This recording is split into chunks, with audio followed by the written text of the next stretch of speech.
ವಿಕೋಪಕ್ಕೆ ಕೌಟುಂಬಿಕ ಕಲಹ, ದಂಪತಿಗಳ ನಡುವಿನ ಸಾಮರಸ್ಯ ಹಾಳು. ಹೆಂಡತಿ ಜಗಳಕ್ಕೆ ಟೆಕ್ಕಿ ಮಾಡಿದ್ದೇನು? ಪ್ರತ್ಯೇಕವಾಗಿದ್ರೂ ಎಂಜಿನಿಯರ್ ಸಾವಿಗೆ ಕಾರಣ ಯಾರು? ತನಿಖೆಯಲ್ಲಿ ಖಾಕಿಗೆ ಸಿಕ್ಕ ಮಾಹಿತಿ ಏನು? ಕೌಟುಂಬಿಕ ಕಲಹಕ್ಕೆ ಬೇಸತ್ತು 40 ವರ್ಷದ ಸಾಫ್ಟ್ವೇರ್ ಎಂಜಿನಿಯರ್ ಪ್ರಶಾಂತ್ ನಾಯರ್ ಎನ್ನುವವರು ತಮ್ಮ ಫ್ಲಾಟ್ನಲ್ಲಿ ನೇಣು ಹಾಕಿಕೊಂಡು ಆತ್ಮಹತ್ಯೆ ಮಾಡಿಕೊಂಡಿರುವ ಘಟನೆ ಬೆಂಗಳೂರಿನಲ್ಲಿ ನಡೆದಿದೆ. ಇನ್ನು ಸೂಸೈಡ್ ಮಾಡಿಕೊಂಡಿರುವ ಟೆಕ್ಕಿ ಪ್ರಶಾಂತ್ ನಾಯರ್ ಅವರು ಖಾಸಗಿ ಕಂಪನಿಯೊಂದರಲ್ಲಿ ಕೆಲಸ ಮಾಡುತ್ತಿದ್ದರು.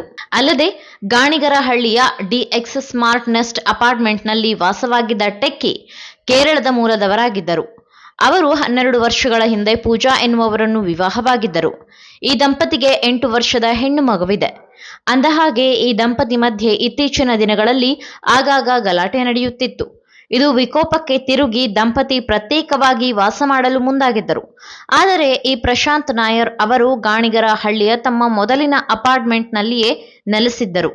ಕಳೆದ ಏಪ್ರಿಲ್ 4ರಂದು ದಂಪತಿ ಮಧ್ಯೆ ಜಗಳ ಆಗಿತ್ತು.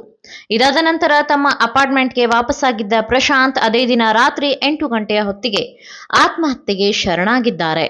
ಗಂಡ ಹೆಂಡತಿ ನಡುವೆ ಭಿನ್ನಾಭಿಪ್ರಾಯವಿತ್ತು. ಅಲ್ಲದೆ ಮಗನ ಸಾವಿನ ಕುರಿತು ಪ್ರಶಾಂತ್ ನಾಯರ್ ತಂದೆ ಎಂಎನ್ ಕುಟ್ಟಿ ತಮ್ಮ ಮಗ ಮತ್ತು ಪೂಜಾ ನಡುವೆ ಭಿನ್ನಾಭಿಪ್ರಾಯವಿತ್ತು. ಅವರಿಬ್ಬರು ಸ್ವಲ್ಪ ಸಮಯದಿಂದ ಪ್ರತ್ಯೇಕವಾಗಿ ವಾಸಿಸುತ್ತಿದ್ದರು. ಇತ್ತೀಚೆಗೆ ಆತ ತನ್ನ ಹೆಂಡತಿಯೊಂದಿಗೆ ಜಗಳವಾಡಿದ್ದನು.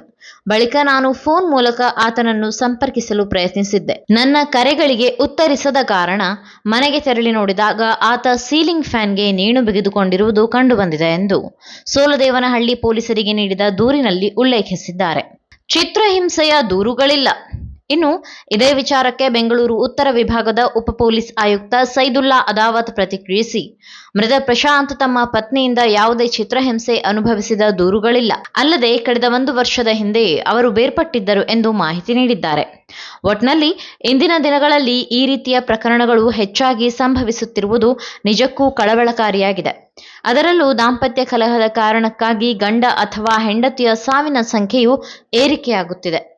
ಪ್ರಮುಖವಾಗಿ ಸಂಸಾರವೆಂದರೆ ಅದರಲ್ಲಿ ವೈಮನಸ್ಸು, ಭಿನ್ನಾಭಿಪ್ರಾಯಗಳು ಸಹಜವಾಗಿರುತ್ತೆ. ಆದರೆ ಇವುಗಳನ್ನೇ ಪ್ರತಿಷ್ಠೆಯಾಗಿ ಪಡೆದು ಜೀವನದಲ್ಲಿ ವ್ಯತಿರಿಕ್ತ ತೀರ್ಮಾನಗಳನ್ನು ಪಡೆಯುವ ಮೂಲಕ ಅನೇಕ ಜನರು ಹೀಗೆ ಆತ್ಮಹತ್ಯೆಯ ದಾರಿ ತುಳಿಯುತ್ತಿರುವುದು ಆಘಾತಕಾರಿ ಸಂಗತಿಯಾಗಿದೆ.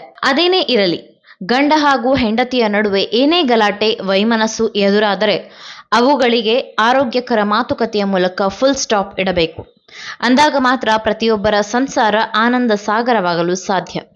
ಆದರೆ ಕೇವಲ ಹೆಂಡತಿಯ ಜೊತೆ ಗಲಾಟೆ ಆಯಿತು ಅನ್ನೋ ಒಂದೇ ಕಾರಣಕ್ಕೆ ಟೆಕ್ಕಿ ಪ್ರಶಾಂತ್ ದುರಂತ ಅಂತ್ಯ ಕಂಡಿದ್ದು ಮಾತ್ರ ನಿಜಕ್ಕೂ ವಿಪರ್ಯಾಸ.